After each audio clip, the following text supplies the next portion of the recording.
Како стигнавме од состојба на гарантиран македонски јазик и идентитет, каков што тврдеа дека ќе биде владините функционери, до тоа истите луѓе да бегаат и да не сакаат да го именуваат говорот, стандардизиран уште пред 70 години, на кој зборуваат роднините на егејците во северниот дел од Грција. За тие деликатни прашања нема да се мешаме во внатрешните работи, тоа е важно прашање за грчкото општество. Постои одредена категорија на население во Република Грција која што не зборува на грчки јазик, која што говори на друг јазик, меѓутоа не сме ние тие што ќе детерминираме кој на каков јазик зборува.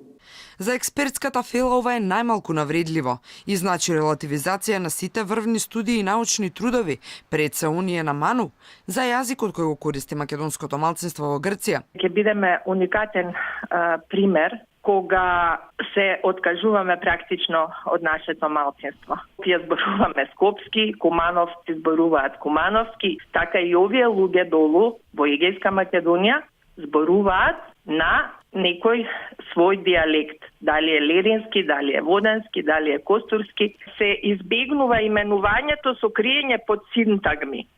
Под синтагма друг јазик, а сите ние тука знаеме дека се работи за македонски јазик.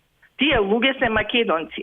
Мојата баба, која што беше родена 914 во Воденско, со која што јас израснав, таа секогаш велеше дека зборува македонски.